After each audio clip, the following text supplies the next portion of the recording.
All right. So this would be considered, kind of like the very start before I actually start officially recording the miniseries into, just my early start for investing. So what I did was drafted up this high-level summary of what I feel I should be doing, as far as investing, what I should be doing every day, every week, and what my goals are for every week for the next 12 weeks until I save, my target amount of, like what I said, 10,000 would be the minimum that I want to save within the next 12 weeks. But if I can get more, then I'll get more. And the music in the background, that's just my work mode music I play, so that's why I left it up there. You can take a look at it, but this really gets me in the mood. As you can see, it has the coffee, rain in the back. I mean, it's just a good vibe, puts me in that mood, so I'll turn it down now. But what I wanted to go through today was actually going over the project plan that I put together, and just to give you an idea of how my approach is going to be, day to day, week to week, but just my structure. And a lot of people say that I have a plan to do this, I have a plan to do that, but really it's a lot of times you don't see a lot of how they actually do it. So it could just be on the fly, which, if you can do that, then you're a genius. But, my point, I'm not. So, especially what I do with work, I have to do a lot of documenting. So already at nature, I'm a big documenter. So I write down first what, I feel my goals should be. So I'm going to pan over here. Just give you a quick look at my environment. I mean, you can see the Starbucks. I'm already a big Starbucks fan. A lot of, they're Americano, but, I got my notebooks there. You can see a lot of my scribblings. I do a lot of writing, and I feel that's, for me, I mean, the best way to really store a lot of your memories if you really think that something is important. And, a lot of people say the best thing to do is to reflect on what you just read and picture yourself explaining that to somebody else the next day. And I believe that as well. But for me, I take it a step further. I still picture that in my head, that once I read something, I'm gonna, come back and I'm gonna explain it to somebody else tomorrow. So I gotta, really get it on point. But in order for me to be really on point and really be impressive, I write it down all the time. I'm a big note taker. One note, if you have one note, notes. I was taught that in high school. I never retained that skill. A lot of the skills I have today really weren't alive, back in my early days. It wasn't until maybe I turned my early 20s when really things started to change for me. And I'll go into that too, my personal stuff, just my personal journey, what got me here, ups and downs, stuff like that, a lot of downs. But again, just really overcoming those downs is what got me to this point today. But let's get back to the task at hand. What I'm gonna show you today is my plan, my project plan. So my personal approach, what I'm gonna be doing, like I said, each week is I'm going to be looking at these different companies, looking at their business plan primarily, and really get a good idea of what these businesses are about. And you can spot a fake business plan a mile away, because a lot of the verbiage is just really general, generic type terms. But if you really read something and you feel like, okay, this sounds like it's actually coming from this person's own words, that's what I like looking out for. I like people who actually write out their own business plans rather than going out and downloading a template online. Because again, if somebody like me is coming in really wanting to invest in a really good company because they know that with what the market research says now, and just from historical figures, always bouncing back.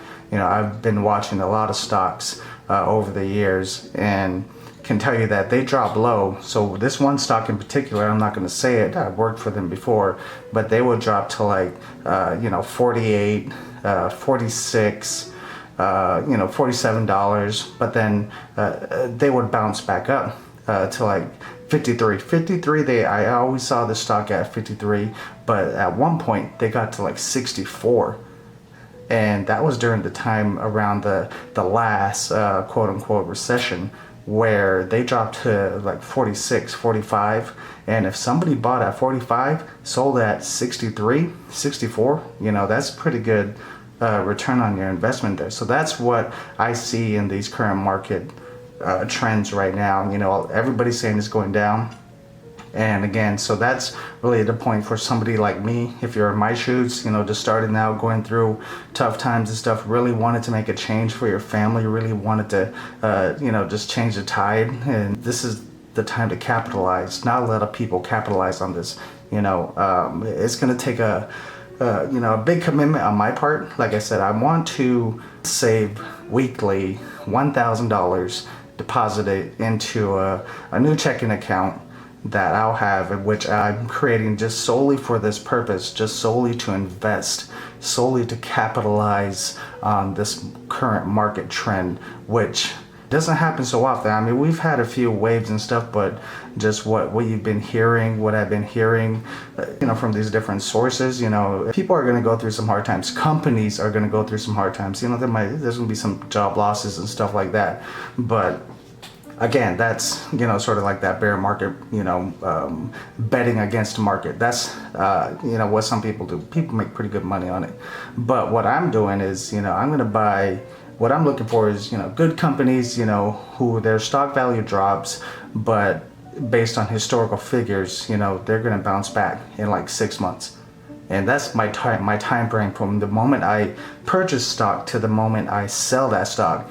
I'm looking for companies who I feel are going to bounce back within 6 months. I'm still going to be buying stock, once. So let's say I buy stock at the end of the year, I sell 6 months later, mid 2020. Hopefully I'm, betting that I will double my investment. But once I get that, I'm going to put all of that back out there. So this checking account that I'm using is solely going to be for my investing. I just want to dedicate this one account to my investing. I'm not going to put any of it in my pocket, at least for 5 years.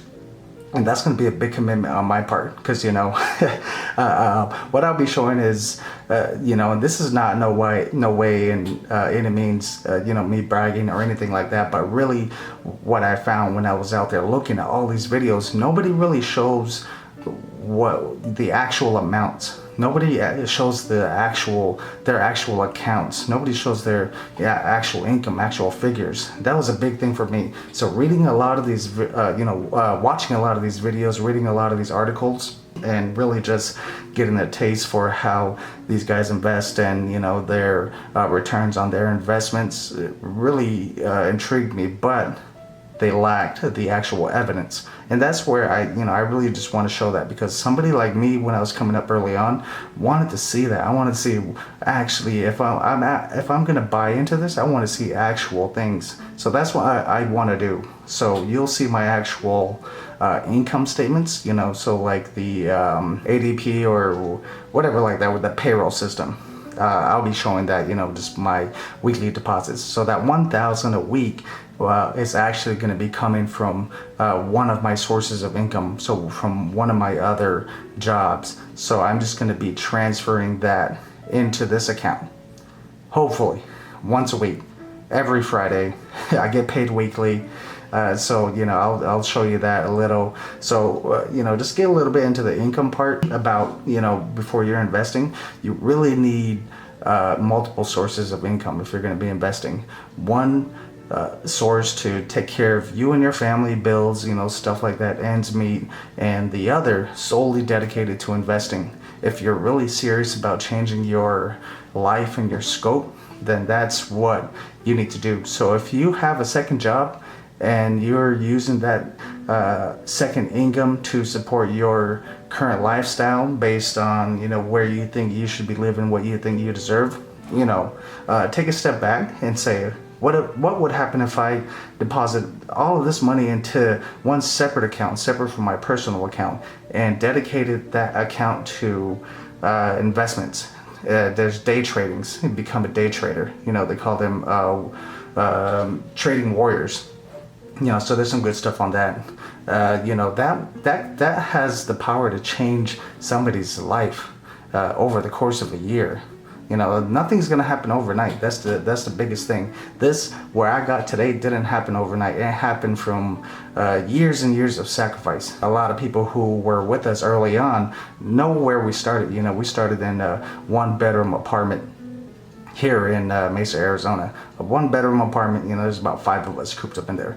But I always had that discipline to work. I cared about school. I tried to go to school.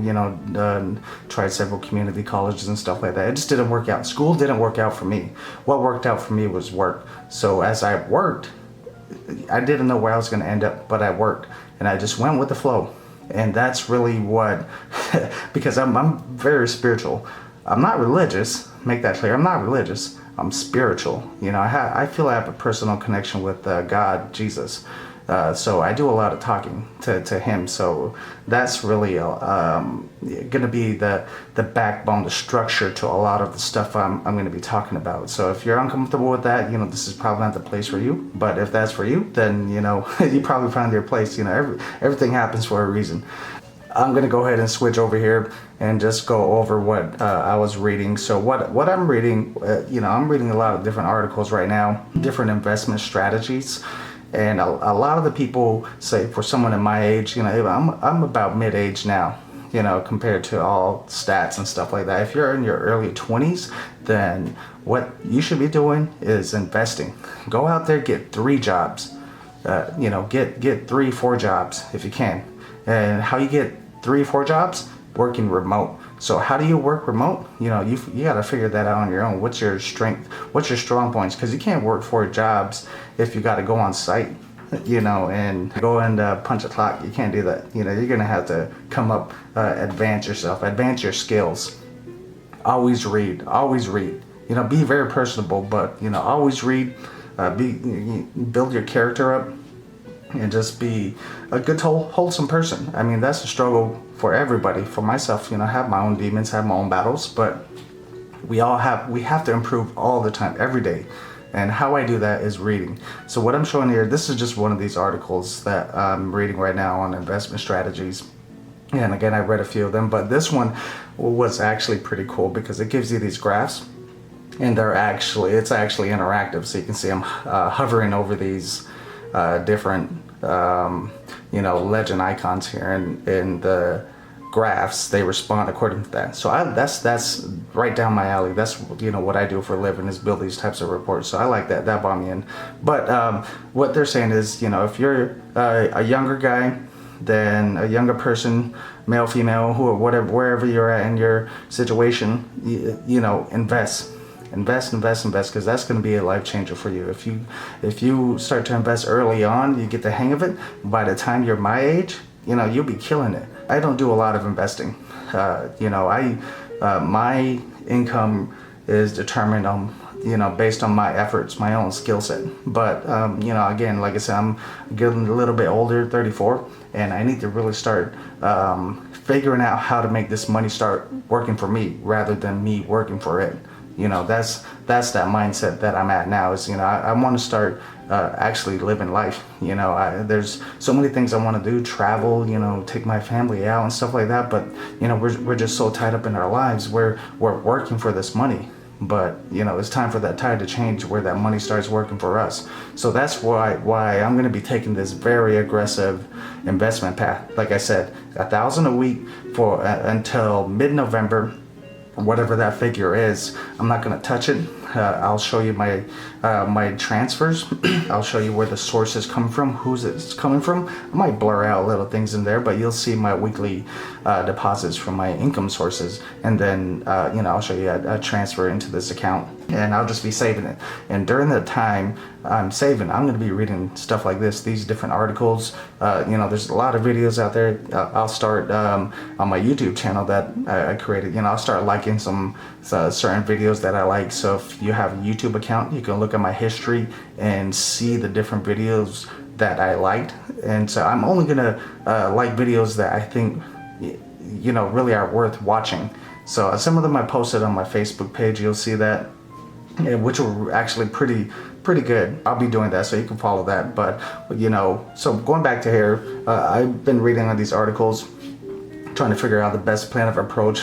The best plan of approach for me was to be very aggressive. So I'm going to be attacking this thing very aggressively. So in order for me to do that, in order to keep myself on track, I have what you see in the background. This is Microsoft Project. So I have Project Professional, and I created just a basic template, project template that I'll probably use, for other research. But this project plan here is more for a market research schedule. Like I said, during the time of my saving, I'm going to be researching these different businesses. So what I want to see out there is what does the market look like?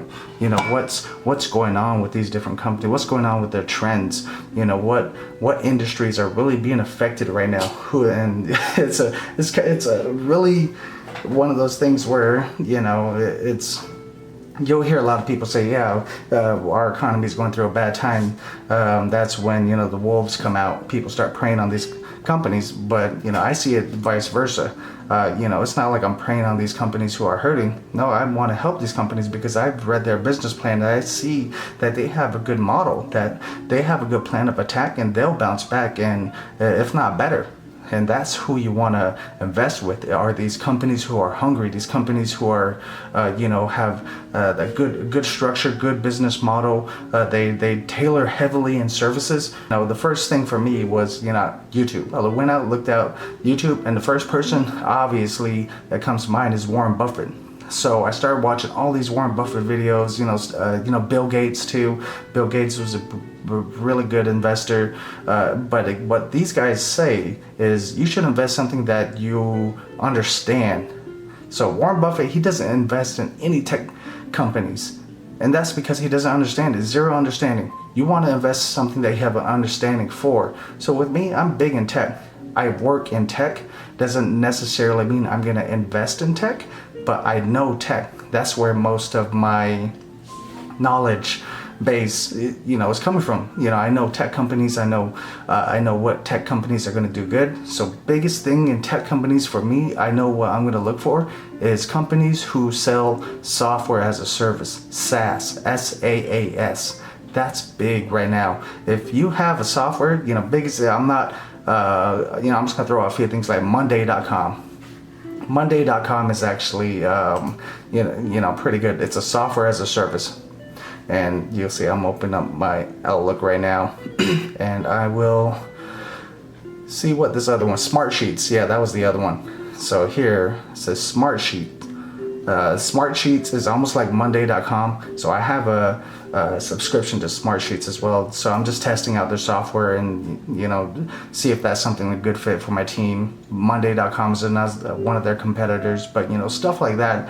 Those type of companies, they're young, they're eager, they're hungry. That's the type of people who I want to invest in. People who aren't going to take a hit for nothing. Like this market, affects certain people. I want people who are going to fire immediately, hire slowly, because they're, you don't want a big staff, during this time, so that's why there's going to be a lot of layoffs. There's going to be a lot of firing, but they're going to hire slowly because they're smart. So somebody with that type of mindset, that's who I'm going to be looking out for, those types of companies, because they're going to be hungry even more by the end of this year. If they made it through the recession, then that's a even bigger motivational boost for them, and I know they're going to come back tenfold and say, we have to build ourselves up, but they're going to be on like this adrenaline rush that they just made it through these tough times, and they're going to feel like they're unstoppable. The reason why I say that, why I'm looking for that was because those are similar traits to what I possess as well. You know, my family, we've been through those same times, rough roads and stuff, but we made it through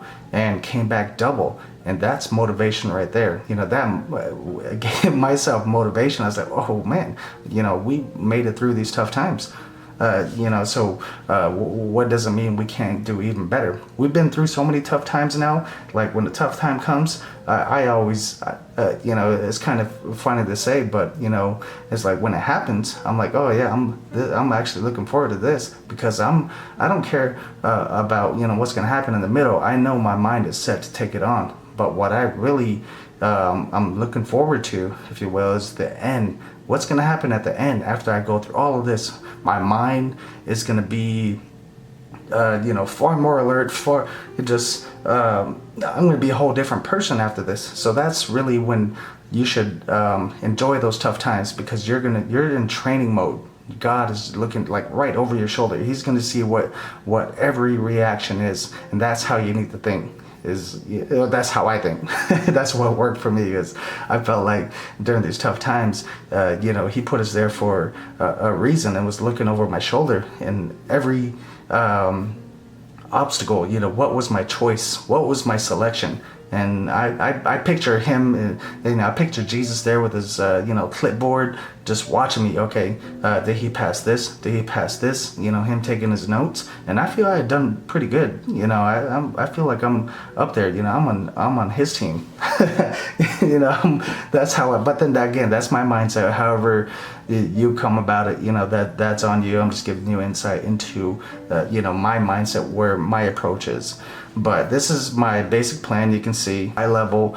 I have an initiation phase, what I'm going to do, my planning phase, execution phase, my closeout phase. The closeout phase for this project plan is when I purchase stock. Then I'm going to start another series after I purchase stock. So that's going to be me managing my stock portfolio. So this here, what you're watching is just my process on how I'm going to get going into purchasing stock. How, you know, like I said, from the beginning, from saving the funds needed to invest. And for me, in my mind, if you want to invest, the minimum amount that I'm holding myself to is $10,000. That's a minimum. You know, I probably can do 15,000, but again, that might be a little later in December. And just reading all these different market trends, market reports, I think this, you know, something's actually going to happen a little bit sooner. So come December, you know, that time, I feel that's when certain stocks might have already peaked, and now they're coming back up. And when they start coming back up, you know, they're going to get, you know, on the roll, and they're going to keep rising. It might be slow, but then, I mean, you missed that point where you could have bought it, like at its lowest point. So I feel that might be in November for some of these companies. But again, again, all of this is all speculation, and, you know, based on forecasting and stuff, which forecasting is actually down my alley. That's what I do for these companies. I build these forecasting systems to tell a company, you know, or to let a company know how they're going to be doing performance-wise later down the road. So I know what to look out for because that's what I do already. You know, it's just a different market, you know. Instead of a tech company, this is, you know, financials. But again, still same principle. You know, everybody just wants to know how they're going to be doing the next quarter. So looking for those good companies who have a good reporting structure in place and who do, you know, their earnings reports and stuff like that. So, you know, those are good companies to look out for who really know how to, you know, attract, you know, investors because, you know, they just do a good job. They're not out there selling themselves, but, you know, they attract investors because their business is good, their model is good. And so, as you can see here, there's actually quite a bit going on. I expanded these phases. I broke it out into phases, like I just mentioned. But you can see all this here is everything that, you know, I'm gonna be going through. This is my plan of attack. So you can see, that's a task list there. And let me put the Gantt chart back into view so you can see it actually went off. So this is actually going to go further. So this one's going until December 3rd. December 3rd is my closeout phase. But like I mentioned, the November 15th, mid-November here is when I actually want to start buying stock.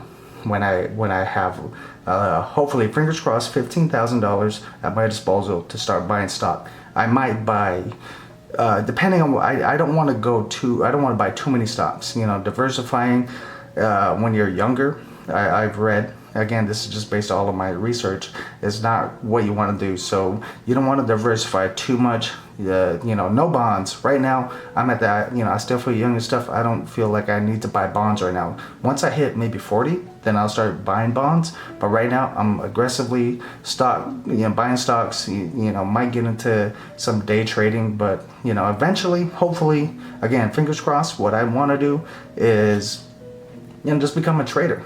I think that would be really fun to do. But again, there's life, bills, stuff like that you have to take care of. So, I'm still gonna have to work my other jobs, my regular jobs, which again, let me pan over, is what I'm doing right now. I'm still doing this. So you can see, I just wanted to show my plan. So this was the plan that I put together for the application. So that I showed in my previous video. So I'm gonna go ahead and expand these. These were broken out into 4 phases. So this one, let me see here. When did this actually start? So 10/22/17 was when our planning activities started. So it's actually late 2017 when we started talking about this. And it came all the way this far, and there was a lot of stuff that happened along the way too.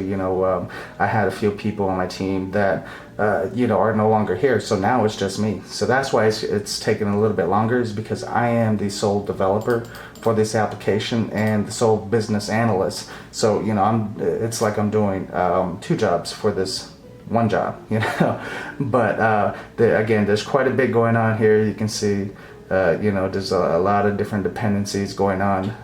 If you understand project management, project planning, I have a pretty extensive project planning background. So I did a little work for a while there with First Solar out there at Tempe. They have that building that overlooks the Tempe town lake, and I was sitting in that office there for a while, and what we did was planning for solar plants. So planning out a full solar plant production from the early stages, getting the contract signed, all the way to the very end when you turn that solar plant over to them. So all that whole process, some depending on their wattage and stuff, it took like 3-5 years, some were even longer. And over those times, what really affected was the contracts, because the output is, when you're working with solar plants, the output is what they're buying, the wattages, the output that solar plant is going to produce for them, and that is based on these energy reports, predictions, and it's all radiation. So if you're building a solar plant in Nevada has the highest radiation in the United States, which is bad for the people, good for people who want electricity, because they're going to get their bang for the buck. Us here in Arizona, I think we're second to Nevada somewhat, because we have pretty high radiation. Where you put on your sunscreen. Yeah, let's get back over here. So this is my plan. I'll see if I can post this out there. I have a SharePoint site as well, so if people who are actually interested to, and they want to maybe start investing with me, following me, or follow my plan, we can probably work together, and we can tailor a plan that works for you.